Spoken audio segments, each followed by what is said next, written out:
Bienvenue dans Business Africa. Cette semaine, nous nous intéressons au secteur minier burkinabé confronté au terrorisme. 4 sociétés minières sont en arrêt du fait principalement de la situation sécuritaire, pendant que plusieurs autres rencontrent des difficultés dans leur processus d'approvisionnement. Et puis à Lomé s'est tenue la 2e édition de l'Africa Financial Industry Summit, dont l'objectif était de proposer des solutions concrètes à la mise en place d'une industrie financière solide devant faciliter la croissance du continent.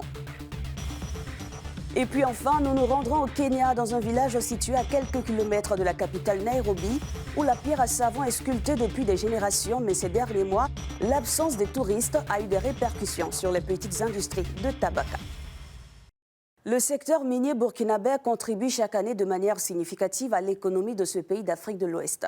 Sauf que ces dernières années, avec la multiplication des attaques terroristes, des mines sont à l'arrêt. Conséquence, entre 2000 et 3000 emplois directs sont menacés et des milliers de dollars de recettes pour l'État. Le point dans ce sujet. La production d'or est le premier produit d'exportation du Burkina Faso. En une quinzaine d'années, le pays s'est hissé au top 5 des premiers producteurs d'or en Afrique, aux côtés de géants comme le Ghana, l'Afrique du Sud ou le Mali. D'environ 5 tonnes d'or en 2008, il a enregistré 62 tonnes en 2020 et 66 l'année suivante. Au premier semestre 2022, le pays avait déjà pu produire environ 40 tonnes. En 2020, les 17 sociétés minières en activité ont contribué à 16,2% du produit intérieur brut du pays, à 83,90% de ses recettes d'exportation. Mais la bonne santé du secteur a été menacée ces dernières années, notamment par des attaques terroristes. Depuis fin septembre, 4 mines sont à l'arrêt, les mines de Taparko, Youga, Netiana et Riverstone Karma. En outre, le convoi de produits nécessaires et le personnel des mines industrielles sont pris pour cible par les terroristes, ce qui fait craindre une diminution des investissements étrangers. Et je reçois à présent Madame Priscille Zongo, directrice exécutive de la Chambre des mines du Burkina Faso.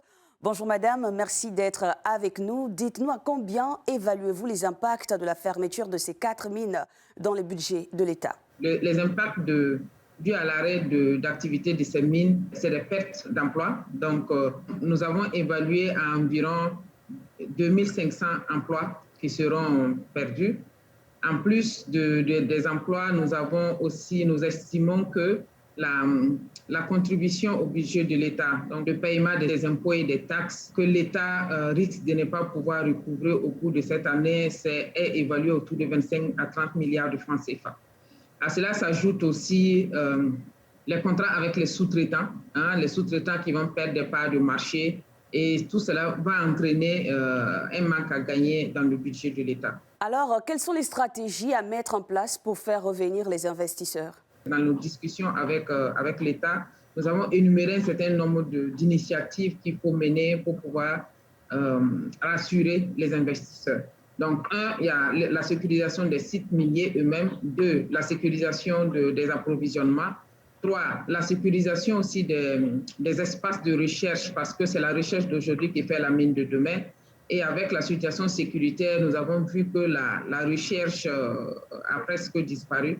Donc, pour que nous puissions renouveler les mines qui sont actuellement en production, il faut aussi avoir des actions pour rassurer les structures de recherche pour qu'elles puissent continuer la recherche. Intéressons-nous, Madame, si vous le voulez bien, à l'ONACIM, l'Office de sécurisation des mines, qui a été créé depuis 2014, mais qui n'est pas encore très opérationnel. Pourquoi, selon vous? Je pense qu'il faut parler de dynamiser ou bien de renforcer, parce que l'ONACIM est déjà opérationnel. Mais il se trouve que les mines au Burkina ne sont pas dans une seule région. Les mines sont presque dans toutes les régions. Donc, du coup, il faut avoir des hommes pour pouvoir les déployer sur chaque site minier. Et les sites de recherche aussi sont aussi nombreux. Donc, du coup, ce n'est pas évident de pouvoir avoir les hommes nécessaires pour pouvoir déployer sur chaque site. Donc, il y a une nécessité de pouvoir converger les forces avec les autres forces de défense pour pouvoir trouver les hommes nécessaires. Dites-nous, Madame, est-ce qu'il ne serait pas temps de passer à une véritable industrialisation du secteur minier pour plus de valeur ajoutée? pour nous, la création de la valeur ajoutée au Burkina Faso est un pas important et le Code de 2015 nous a ouvert cette voie et nous travaillons à partir de 2021-2022. Nous avons travaillé à mettre en place des textes pour pouvoir traiter de la thématique du contenu local. Et je pense que les 10 prochaines années seront vraiment consacrées à comment faire en sorte que le Burkina Faso soit un pays industriel et tenir compte des besoins des mines pour produire, pour satisfaire ces besoins-là. C'est en ça que nous allons pouvoir capitaliser les retombées du secteur minier burkinabé. Merci à vous, Madame Priscille Zongo, d'avoir répondu à nos questions. Merci. Ils étaient des dizaines d'experts à s'être rassemblés dans la capitale togolaise les 28 et 29 novembre dernier à l'occasion de l'Africa Financial Industry Summit afin de plancher sur des stratégies audacieuses pour faire de l'industrie financière un pilier de l'économie africaine. Un sujet de notre correspondant au Togo, Serge Kofi. Face aux crises, le secteur de la finance africaine veut se recomposer et passer à une industrie financière de classe mondiale. C'est l'objectif de l'Africa Financial Industry Summit. Large éventail de sujets allant de la finance verte à la consolidation des assurances, du risque de crédit, de l'inclusion financière, des crypto-monnaies ou encore de la question cruciale du financement des PME. 62% des petites et moyennes entreprises en Afrique n'ont pas accès aux prêts bancaires. Un déficit de financement évalué à 330 millions de dollars. Faut-il prêter davantage même si les risques de défaillance restent élevés ? Plusieurs mettent en avant la technologie avec des acteurs disruptifs que sont entre autres les fintech. Les banques ont la capacité de générer suffisamment de données qui peuvent leur permettre de mesurer le risque sans avoir peut-être des états financiers. Donc le scoring, par exemple, qui est basé sur des données et de l'analyse de ces données-là pour prendre des décisions de prêt, ça peut être très utile et il y a beaucoup de banques et d'institutions qui utilisent ça en l'absence de la formalisation des PME. Le financement de l'accès à l'énergie a également été discuté. L'heure est à la transition décarbonée avec les énergies renouvelables. Si l'Afrique s'y met, cela pourrait représenter plus de 80% des capacités de production d'électricité d'ici 2030. Des opportunités en perspective.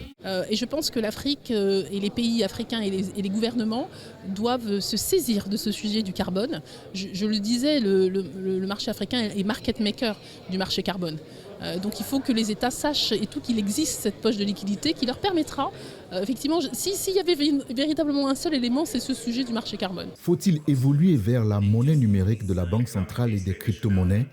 La question passionne. Les acteurs y voient un outil destiné à améliorer les services financiers, mais appellent à la formalisation d'une régulation claire. Donc nous, ce qu'on a dit sur le panel, c'était qu'il était important de créer un cadre légal et réglementaire qui soit transparent, qui soit compréhensible par tous et qui puisse donc permettre une adoption beaucoup plus aisée.